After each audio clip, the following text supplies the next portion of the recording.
Good evening, and welcome to the St. Petersburg by Night podcasting network. Tonight, we present to you our Werewolf the Apocalypse Chronicle, Rage Across Tampa.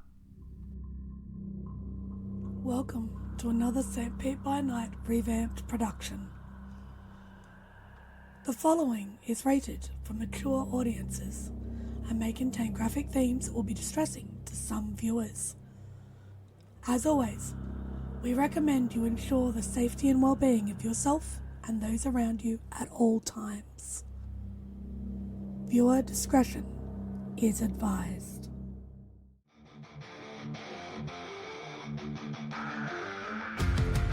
In the heart of night, we rise from shadows, howling at the moon, igniting our battles, cleansing dire of an endless fight, until our final days we will fight. Face band, we stand united as one.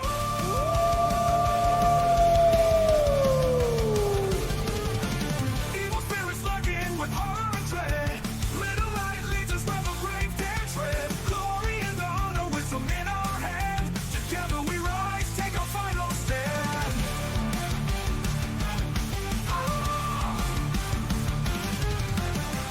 Everywhere we run, the wind is at our back. All the warm forces we will track. From the depths of the ocean to the clouds in the sky, vampires tremble as we learn to fight. Rage across Tampa, in this fight we'll stay. Evil spirits lurking with horror and dread. Little light leads us where the brave dare tread. Glory and honor, wisdom in our hand. Together we rise, take our final stand.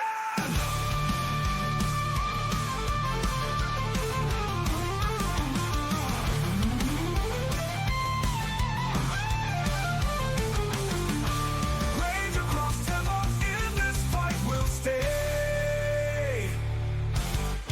Everywhere with the pack, let the nightmare die. In battles of honor, we shall never hide. Rock and never hide.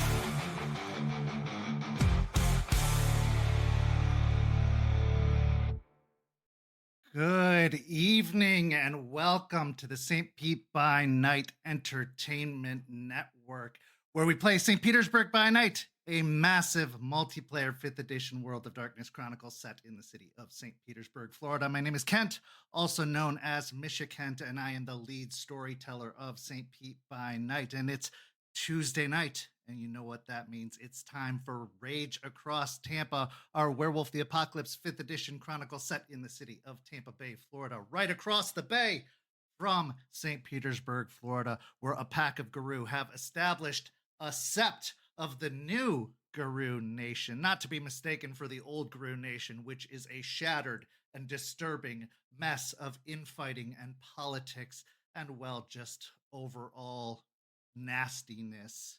This new nation, however, has had its own struggles in its kind of birth and its uprising, as it has, had some trouble getting started. It has tried to, rival the kindred that have long since set in roots within Tampa, but they have had success in beating back those kindred. And while those kindred may have been uprooted, some other things have also started to grow literally from the ground, as some disturbing things have come from Piney Point, a factory, a established entity down to the south of Tampa Bay. A old established plant that was long since closed many years ago seems to have new stirrings from it, as a Pentex organization has now started distributing fertilizer and seeds and plants that have some interesting altering effects, to the point that it seems to infect the population of humans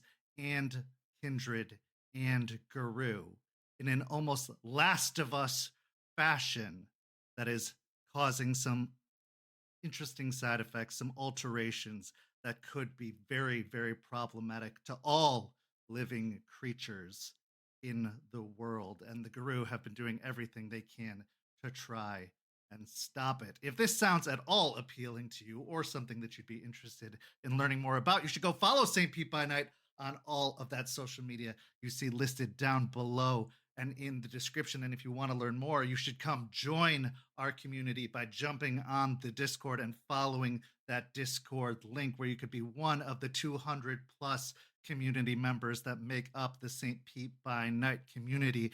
We have many, many activities that you could be a part of, and we have games and one-shots that are happening all the time, and you could possibly find yourself learning more about the world of darkness and the amazing community that makes up St. Pete by Night. So come join us. We would love to have you amongst our ranks. But of course, I couldn't tell this incredible story alone. It would take some pretty amazing players to make that happen. So let's go ahead and introduce those players now. Players, go ahead and introduce yourselves if you please. Hi, everybody. I'm Champ, Champagne, whatever you want to call me. But Boho go bye-bye for Jojo Pogo? That's a no-go, bro. And I'll be playing Aspen Weiss, Philodox of the Silverfangs. Hi everybody, I'm Noree, and I'll be playing Malicious Jester, Galliard of the Black Furies. Hi everybody, I'm Walks, and I will be playing Lucas Shaw, Ragabash of the Shadow Lords. Hi, I'm Preston. I'm confused. I played Jason Dreams-In-Decay, Thorne, Theurge of the Bone Gnars. Pretty sure that wasn't a reference for me, so I'm just going to skip over that one and get into tonight's story. So we took a week off last week, so we have a little bit of catching up to do. Last week, we saw the official full return of Artie, as Aspen and Artie had some time to mend those fences officially, getting to the point that they actually got engaged, making it official that they were going to spend the rest of their lives, however long that may be, in the lives of Guru together, and planned to forge a future going forward, having forgiven each other for the mistakes that were made and the words that were said in the past to one another. They also talked about the troubles that were upcoming and the solutions that must be sought out in order to solve the problems that lay ahead of them. Jester and Lucas also took a step forward in touching a tree. Lucas, for the first time, delving into the world of spirits, trying to see what this cairn's secrets were and trying to expand his mind, open up his mind into the possibilities of what the spirits had in store for him, where they saw and learned more about the history of the Guru. They learned a very, very important story about the history of the Guru, where they learned about the three brothers who went out to settle a dispute over who had the most renown in the eyes of Gaia. And one of those brothers learned a very, very important lesson, possibly too late, about the difference between pride and honor.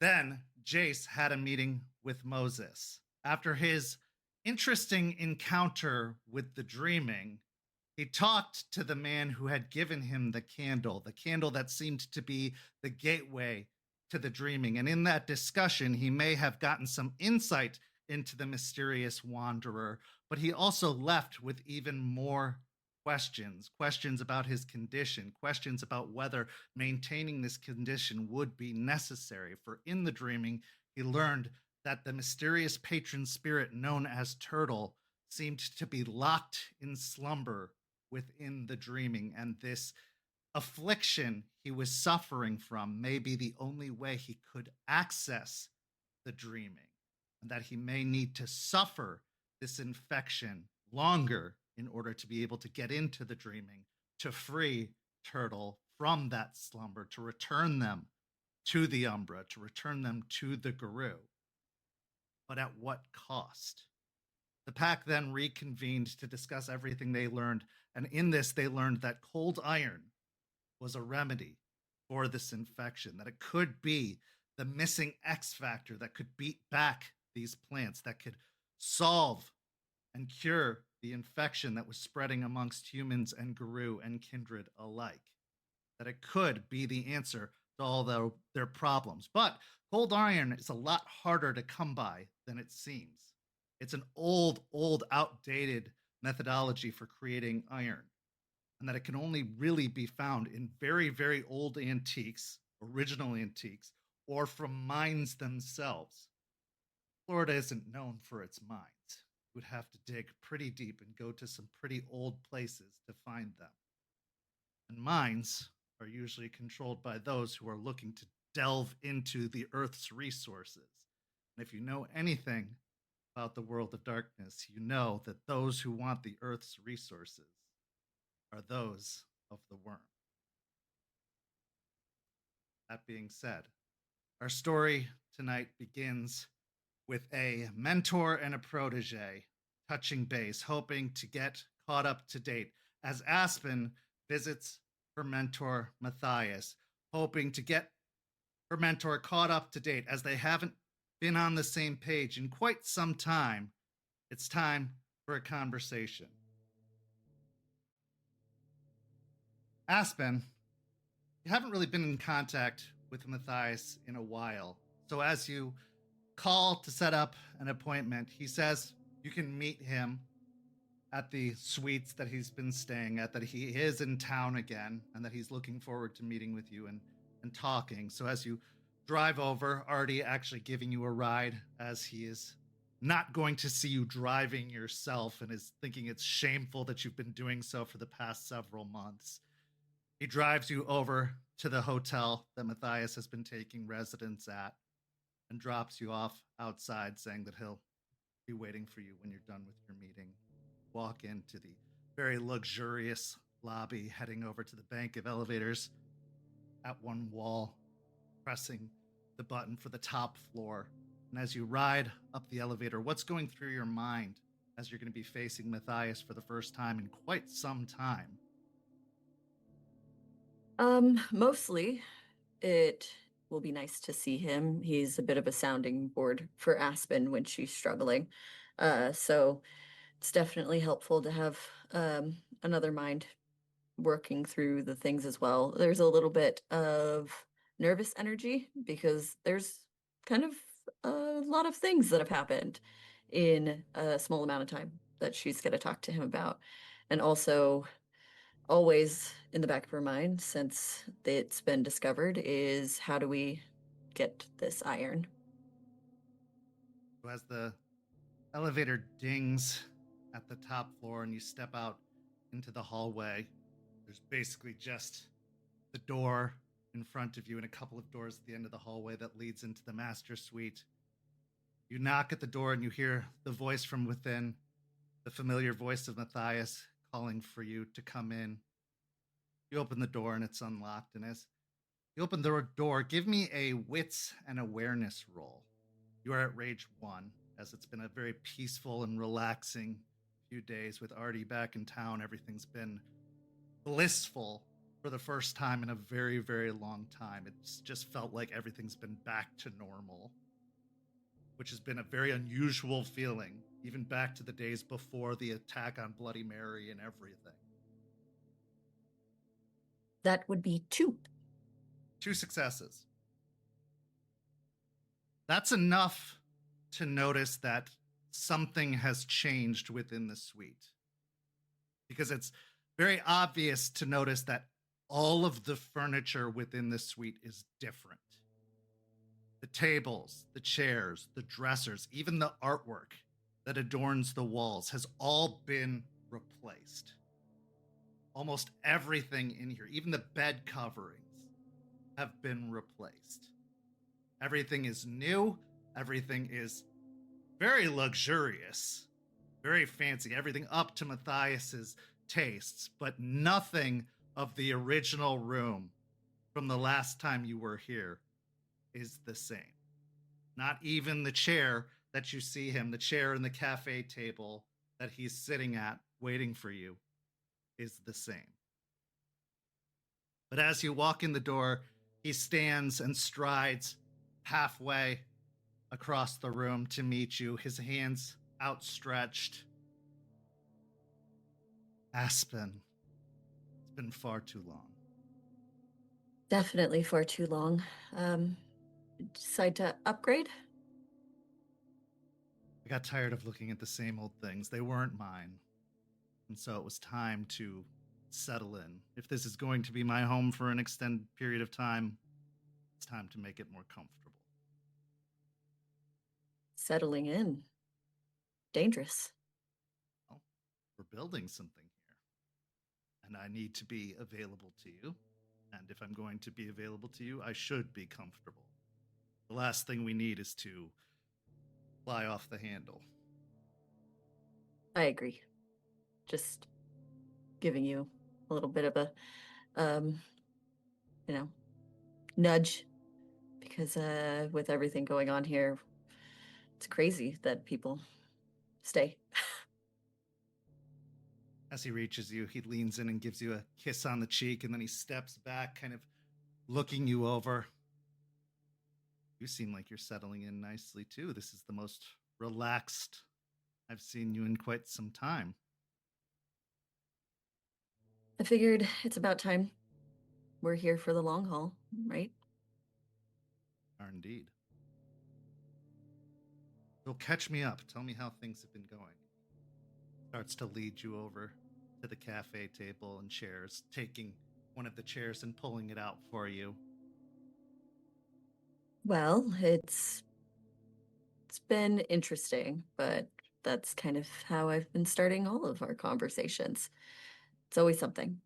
So, have you gotten anything from Charles about plants and all of the developments that go into just plants? Charles has been surprisingly quiet of late. I would dare say withholding. Shock. Yes. But I've been busy myself, so perhaps you can catch me up. Of course. Well, we've been looking into these plants. There's been a multitude of different types that have cropped up as of recent. We have ones that see, ones that fly, ones that explode in a spore inducing paranoia, maybe, and ones that lash out with silver. Silver. I didn't know that plants could contain metallurgy. I didn't either. We're learning tons of new things as of recent. Also, these spores, if you breathe them in, they alter, I guess you could say, brain chemistry. I've heard of hallucinogenics before. Many of the old theurges, mystics would use them before, but in what way? Well, in a multitude of ways. It seems, well, let me back up just a titch. We recently investigated into some housing developments that were containing soil from high quality builders, which seems to be a subsidiary of Pentex. We went looking into this because I guess there was a similar issue up in Michigan. We found this out when the new pack showed up. Yes. When investigating, there were residents within one of the places that had strange qualities, almost a Stepford type quality to them, and they seem to be connected, maybe in a hive mind like way. The reason we know this is because Jason, the theurge, was exposed to the spores and has been experiencing strange difficulty with vision, and he also seems to have some sort of connection to the others that were residents of this area. Interesting. So these spores, when they enter the bloodstream, they're created a hive mind connection. It's quite unusual. And it affects Guru just as it affects humans. Yes, and it also affects leeches. Yes, and it's not only a mental change, it's a physiology change. Some of them, I guess, turn plant-like, including, we know the leeches can turn plant-like. So we're hoping that it's not as, I guess, strenuous on us as Guru, but it's only, I think, a matter of time before it takes a hold and has more of an effect.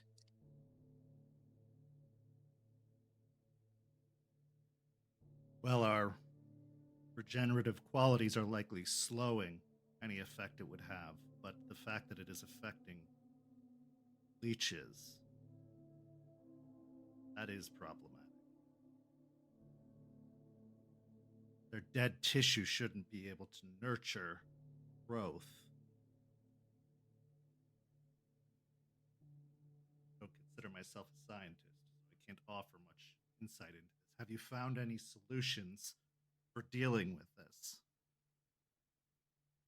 Yes, there are solutions in theory that have to deal with cold iron. We actually have someone who's been affected by the spores that we are going to try to, I guess, a bit of a dialysis of the blood to get rid of said spores with this cold iron. One of your Guru? It is a friend of Lucas. She worked at the botanical gardens. A human. And you have access to cold iron.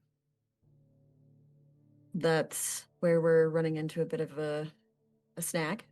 We had a bit because Eliza is always resourceful and she's got what we need when we need it, but she didn't have much. So it was Lucas's friend Louise or helping Jason. And at the time, we've decided that Louise would be a better option because she does not have the regenerative properties that we have. We think that Jason would have a better standing to wait it out a little bit more. Well, that Eliza always seems to have what you're looking for, doesn't she? Funny that. Somebody needs to. Suppose so. Well, it's not a very common thing, cold iron.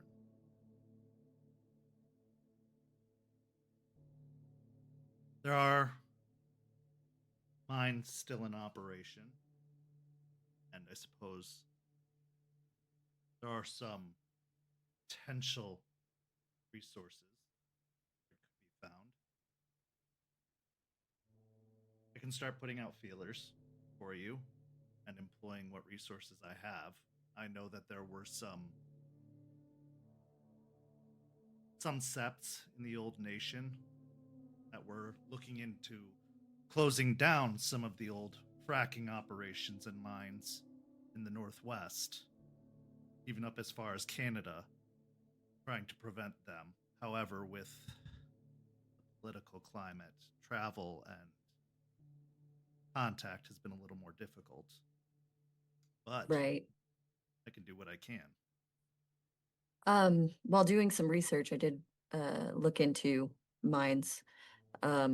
I know that the two biggest producers of iron within the United States would be the Tilden mines and the Mintac mines. The Mintac mines are in Minnesota, but I don't know what kind of relationship we have with any SEPs in the Minnesota area. But the Tilden mines are within Michigan, and I know you've had some interactions with them. Michigan, there is communication there. However, it's grown quiet and clipped. I have tried to maintain relations with them ever since they have sent their pack down here, but they have not asked for any updates.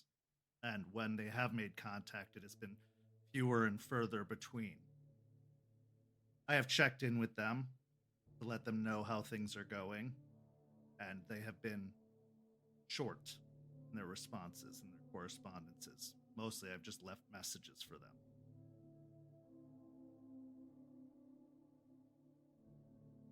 Speaking of which, do you have any updates on their pack that I can pass along? They're settling in.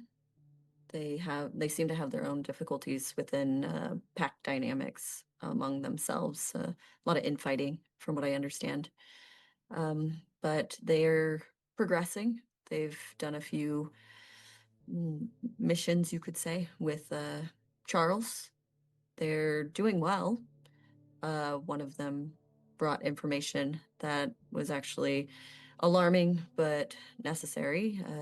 Something under these buildings that we were looking into. What can you tell me about abominations? His eyebrows lift at the mention of abominations, and he leans back in his chair.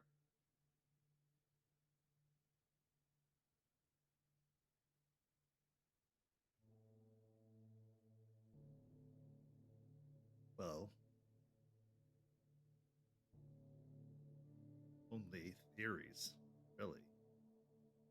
Those believed they were impossible. Ghost stories. Not anymore.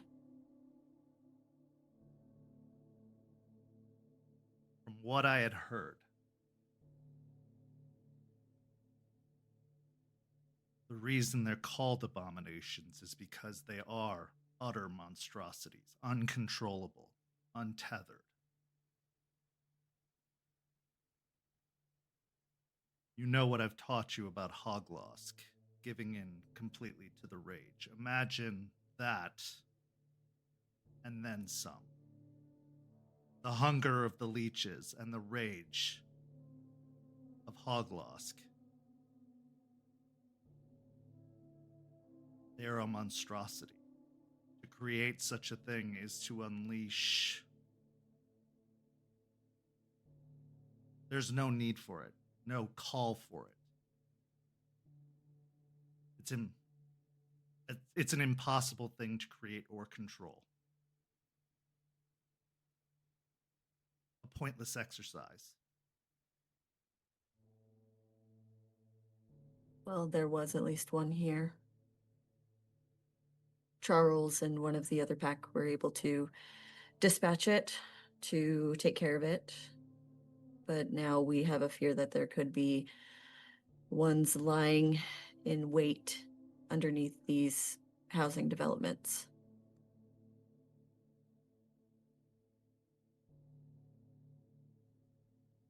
The only reason for them to even create such things would be a nuclear option. Utter waste, destruction. But that would be self-sabotage. It would destroy any pretense of hiding, subterfuge, a veil of... There's no covering that up. You unleash one of those creatures upon the world. You can't control it. You can't mask it.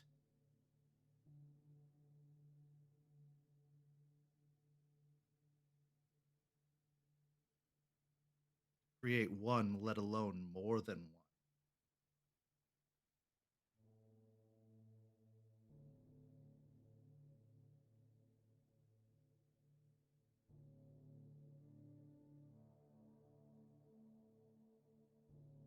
does complicate matters.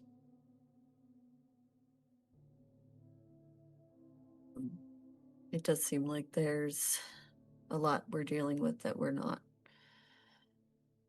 quite knowledgeable about when it comes to the abominations, potential vampire plant zombies.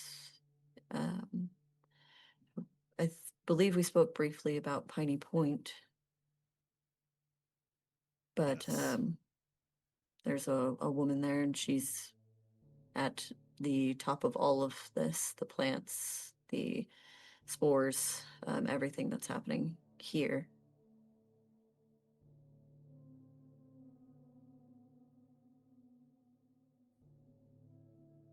So, priorities then. Sounds like this Piney Point problem is the first priority, the plants. The growing infection. Having just dealt with one pandemic, the world isn't prepared to deal with another. That seems to be the first priority. Old iron. If that is the solution, that is what we need. That is what you need. So I will set my resources to finding that. As for the abominations, be on the lookout for it, but I can only hope that that's just a fluke. There was only one. I've also learned that you can never turn a blind eye to anything in this world.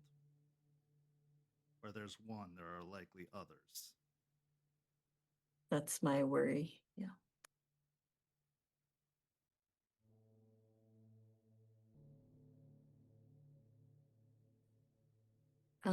To the point of the cold iron, though, we, in theory, again, we have to do some more research. We have some people on it.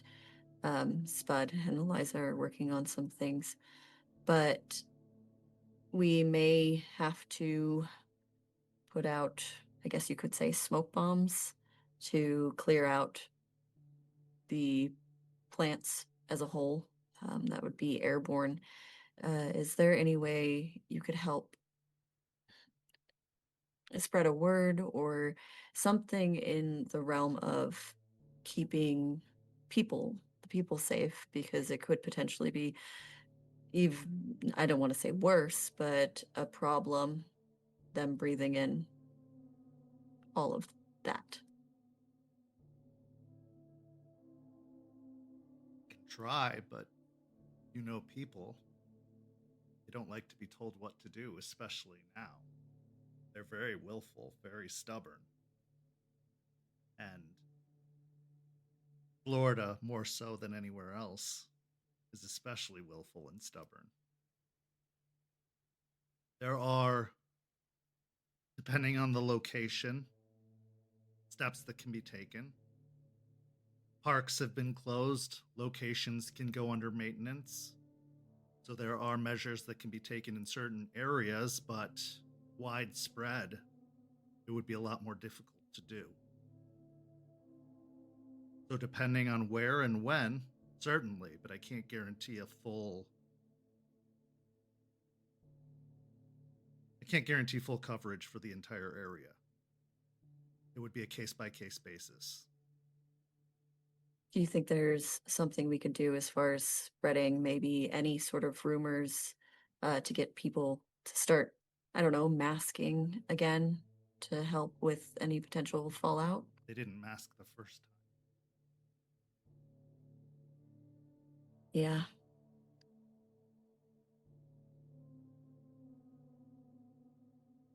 Stubborn.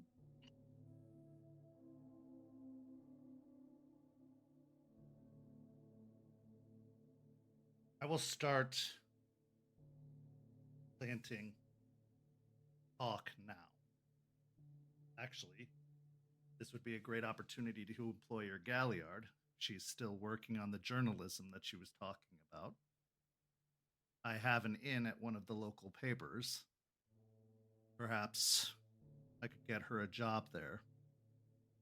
Have her start writing up some articles or dropping some rumors about a growing concern. Something here or there. We let that catch fire. Perhaps we can at least start to get people aware. Start to get people thinking about it. But it won't save everyone.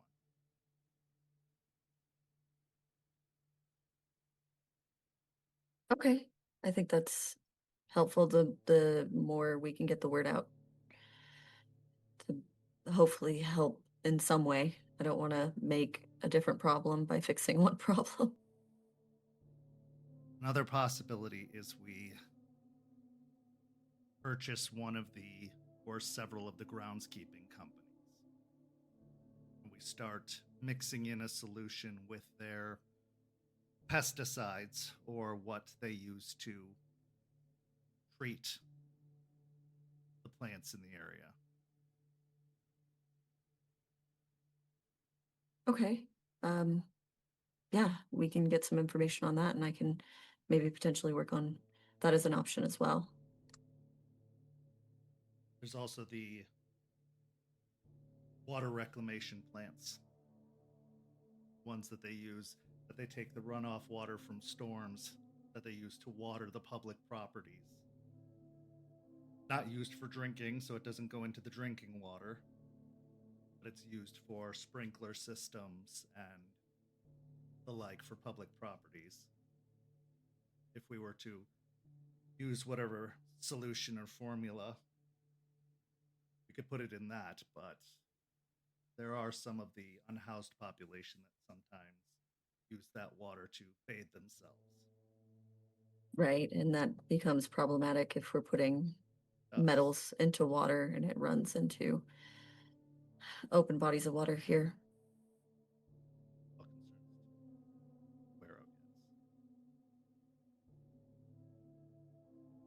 Okay, well, those are some options. I'll keep a lookout and update you as we figure out Jason. We do have the potential to try a ritual, but it could go. It's not a great one. It does have its risks, and I'd not want to use that if we can find a different option quickly, which is why I'm so dead set on these mines and iron as quickly as I can. Do you have anything that I can bring to the Sept in Michigan? They have been very hesitant to deal in the past. I mean, you saw what they gave us the last time I tried to deal with them. Absolutely. I believe that they're already being affected by the plants up there. The soil up there could already be infected by these plants. So it's going to become very problematic to them very quickly. So it behooves them just as it does us to get hands on this iron and for us to come up with a resolution. And as soon as we have the resolution, we can send it to them for them to take care of the problems up there. See what I can do. And if nothing else, I'll put them in contact with you. I appreciate that, Matthias. Thank you. As Matthias leans back in his chair again and considers, you see him kind of blink a few times as he winces and rubs his forehead.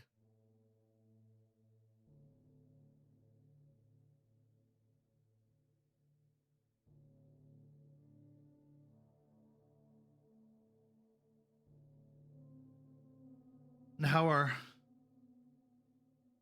things with the new Sept, or the new cairn?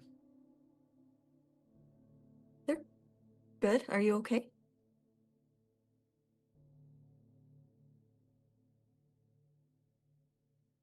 Been getting headaches.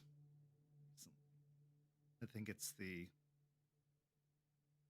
shifting of the seasons. I'm not used to the pollens here. Possibly allergens. That could be bad, though. We've been dealing with the spores, as I've been saying. You might want to come by the cairn and get looked over. I'm sure it's nothing. I haven't been hearing voices, if that's what you're concerned about. Just runny nose. It's nothing. If it gets worse, you'll tell me, yeah?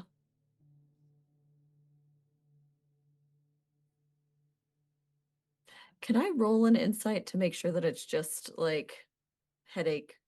Sure. It's not like any other symptoms that maybe are from the spores or anything. Yeah, give me a wits and insight.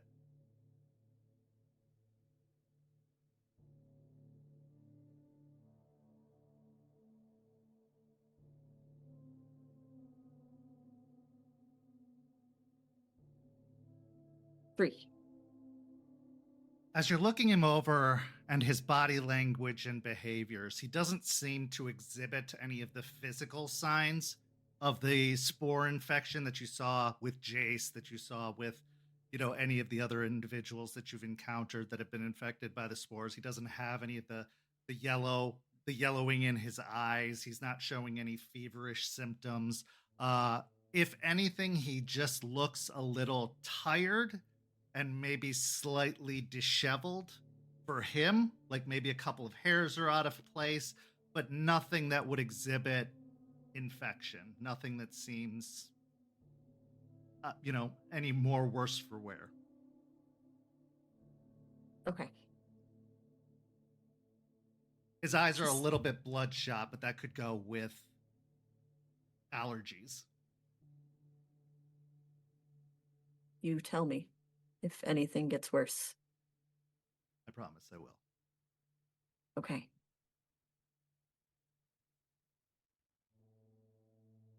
Well, I will start looking into the groundskeeping companies. I'll look into water reclamation.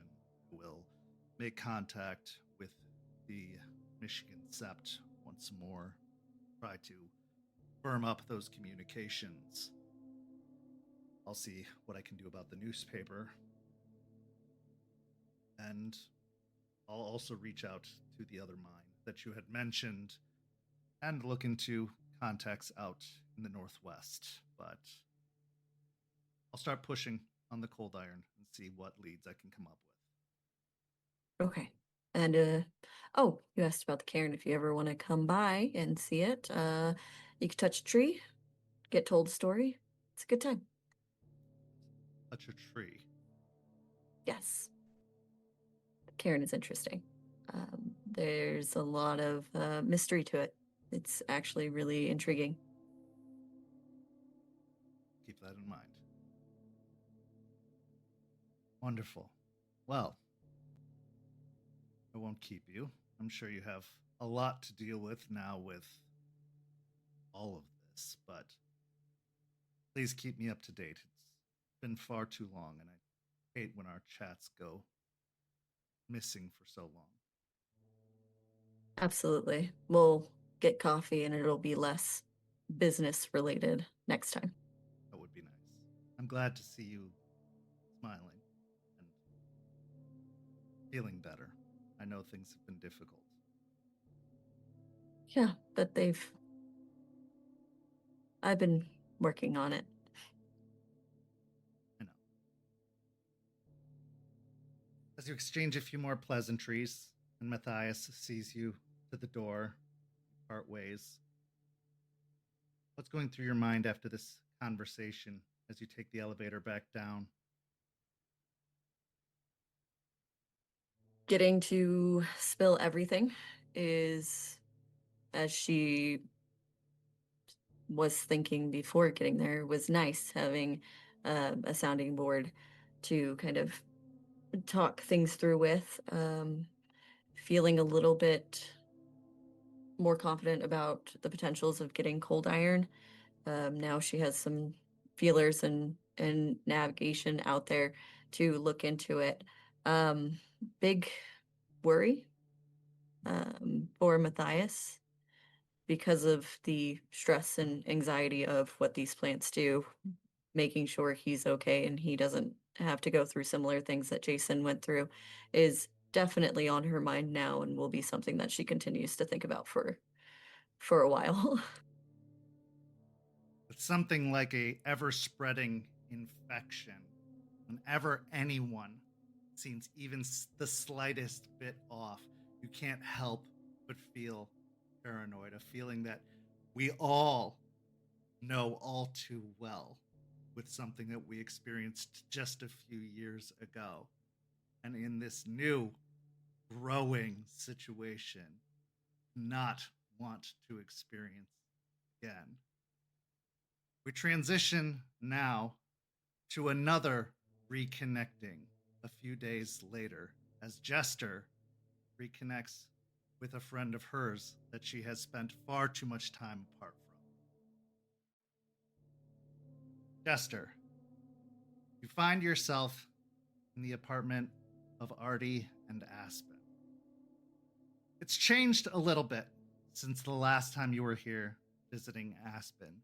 Artie's home, and you can tell very much that he's home. It's got that lived in quality. It doesn't have that everything's in its place feeling, that overly organized feeling that Aspen had when it was just her. But it doesn't have that messy feeling that it used to have with Artie. It does feel a little bit more grown up, a little bit more adult. You see, an espresso machine has been set up in the kitchen. And as you've arrived, Artie offers to make you a coffee and actually makes one for himself. And over at his desk, while there is still the bank of monitors and the computer, it's all a little bit more neatly organized. In fact, there's like an entire filing system on his desk, and everything just kind of has a little bit more of a neatness, a quality to it. As he comes over in his button-up shirt with the rolled-up sleeves and his vest, his dress pants, he's wearing socks that have colorful patterns on them and a Garfield cat on the toes as he plops down on the couch next to you and passes over a coffee that he's made for you.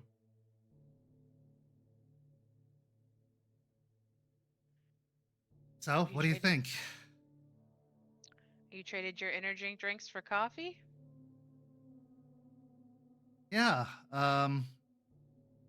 well, there's a funny story with that. So, I was driving from Chicago out to Colorado. And I was driving for like 12 hours straight. And I stopped at a rest stop. And, you know, doing what you do at a rest stop. And Robbing it? it was green. So that was kind of like a wake-up call that I had to change the oil and maybe change the dietary plan. Really? Yeah. Wow. Yeah. Yeah, I mean, there's a lot of. I mean, all chemicals are natural, let's be real. But, like, yeah, there's a lot of, like, stuff in energy drinks that probably isn't Yeah. really great for you, Yeah. especially when you drink a lot of it. And Well, I knew how Regina felt about the cans too, and we'd gotten in plenty of arguments about that. It was just, I don't know, I felt like it was time for changes. what I had been doing wasn't working. I needed to change some things up. And so time to grow up a little bit. And I wasn't ready to deal with all the shakes, so I switched. Besides, coffee's an adult drink, right?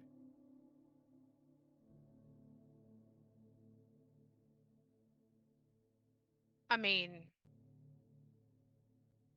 you can be an adult without shifting what you like to things that look more adult. Fair. It also Adults, I tastes think, is- better. That's fair. I mean, honestly, your energy drinks taste like bubbly garbage, and I never understood why you liked them, but you know, as long as you're happy with the changes you made. I tried a lot of tea too, but then I just found that was like hot brown leaf water and tastes like garbage.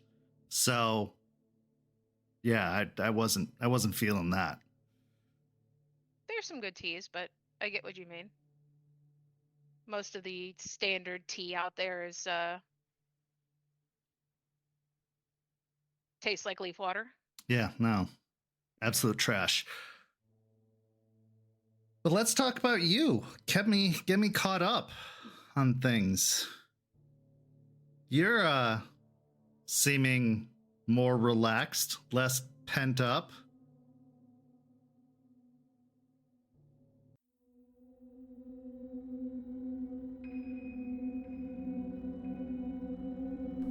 St. Petersburg by Night is brought to you through collaborations with our partnered vendors, Wolfpack Dice, Ember Fox Dice, Dragon Ink Dice, Bear the Bard, Champs Tramps, Penshi Artista, and Chromatic Creations.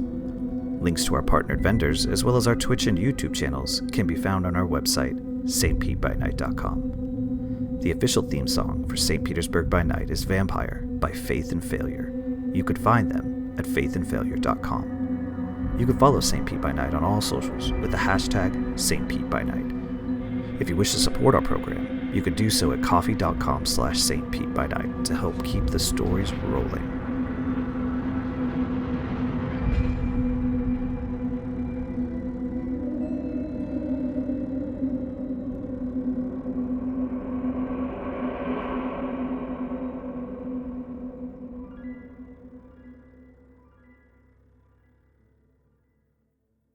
Happy, even? For the most part, I am. Relaxed is relative, I suppose, with what everything is going on. Well, I mean, we're never truly relaxed. The world's dying and everything's shit, but that's work. Yeah. But it seems like you have something other than work to think about. And I'm happy to see that for you. You don't have to dance around it. Yes, Charles and I are together. And yes, I am happy about it.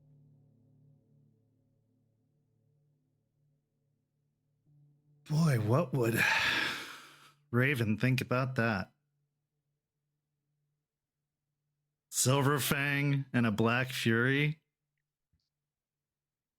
She already called me a disgrace, so I don't know what's worse than a disgrace. You're not a disgrace. I know. Corgan told me so.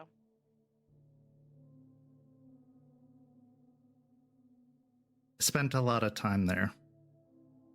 And I took a good number of ass kickings from them, and they have a lot to be angry about.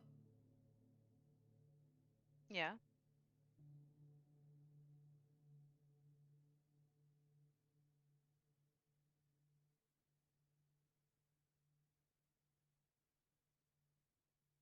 She'll get over it.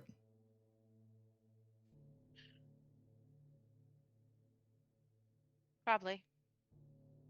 I suppose the real question is, will we both be alive when she does get over it?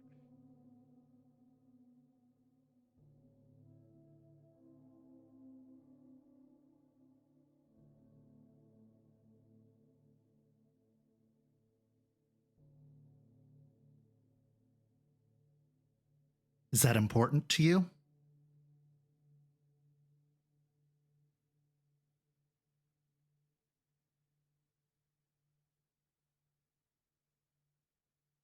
I don't know. I think you should figure that out. Because if it is, then we have work to do. If it isn't, then it really doesn't matter, does it? Fair. What about Gibbous? When I could see Gibbous, and that was not very often, unfortunately. But when I could. She ever locked away like some princess in the tower? Well, she was there when I did get to see her. It wasn't locked away as much as with escort. Okay. Didn't really leave her side type deal. But you know, me doing what I do best, I managed to slip in to some private moments with her,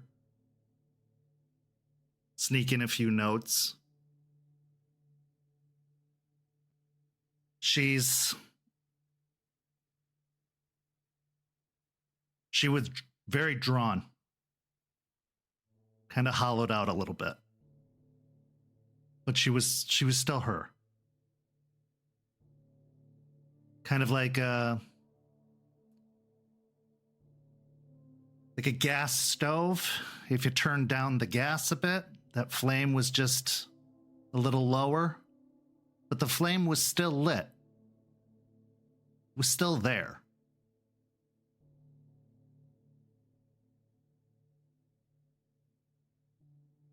But that's this life, isn't it? And I think she knew that. She knows that.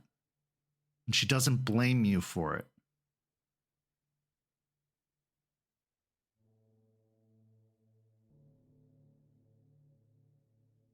And if you know, and I know you know, you can come back from that. You've seen it personally. Yeah. So she will too.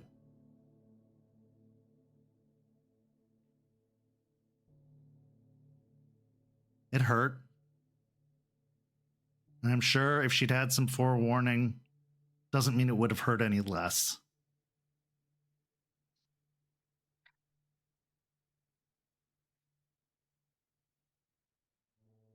But she knows that you didn't do it to her.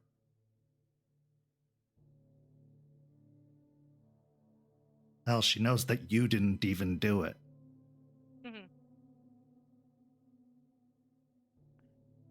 That's what this fight is. Whether it had been you guys or it had been somebody else, it's always a risk we take.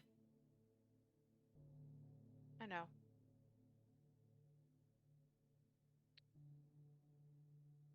You keep saying that I wasn't there and I shouldn't feel bad, but that's why I feel bad, because I wasn't there.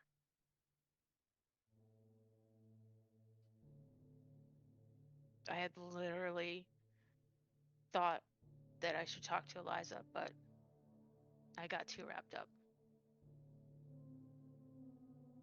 And I wasn't there for you guys.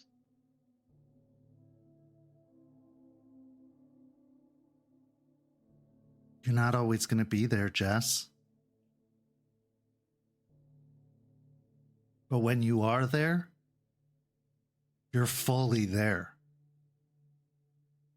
And that's what matters. You're not going to be at every fight.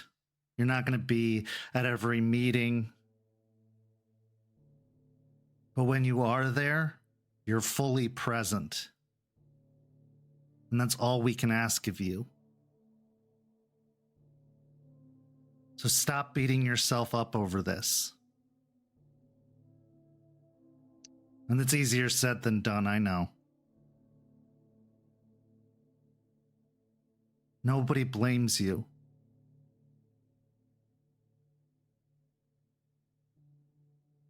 You were hurting.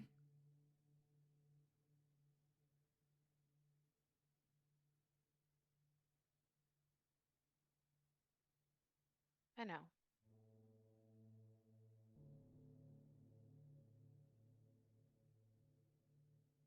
I wasn't here for you for the last several months.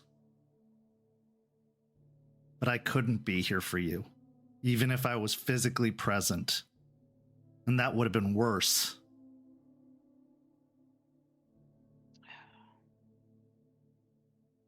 Probably. Yeah. That I had both, all of you and Aspen and Lucas, though Lucas he's opening up more.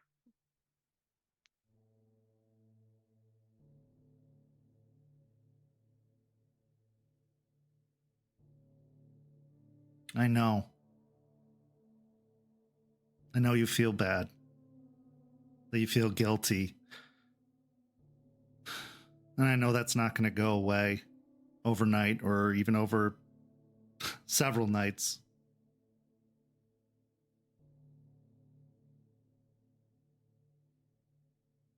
But you're here now. And you're doing so amazing. I'm trying. You brought her back to me, Jess.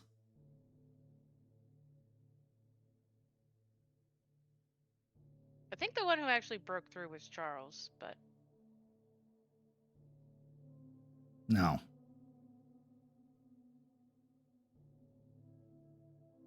Because believe it or not,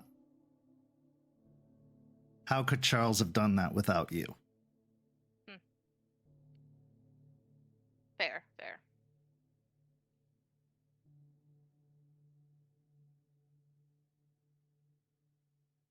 So I'll take all of the care and sacrificing in the world if it meant that you did that.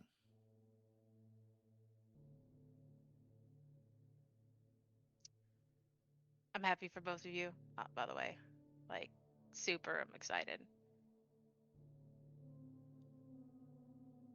I'm happy for you too. You deserve it after everything you've been through. You need something steady and strong. Wouldn't hurt if he, cracked a joke or smiled or something every now and then and wore something other than a three-piece suit, but like board shorts. He does smile. And he cracks a few jokes. But he still feels like he has to outside maintain a certain facade. Well, as long as you get those smiles and you get those jokes, I'm happy for you. I do. We're working on the suit.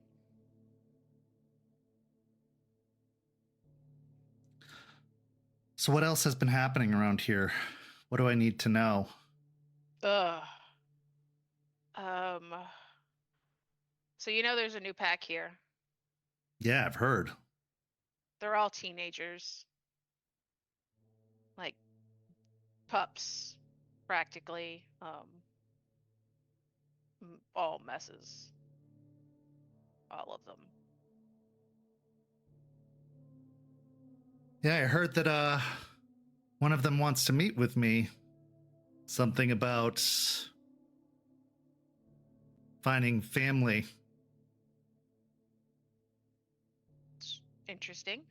Yeah, they're trying to look up their past, I guess. Typical computer stuff. I'm glad to be of use again. Artie. What do you mean again? We were literally calling you all the time, like, hey, Artie, we need this because you're the best at what you do. And we suck without you. It felt really weird being disconnected. I know it's what I needed and it was the right decision, but I'm glad to be back to it again.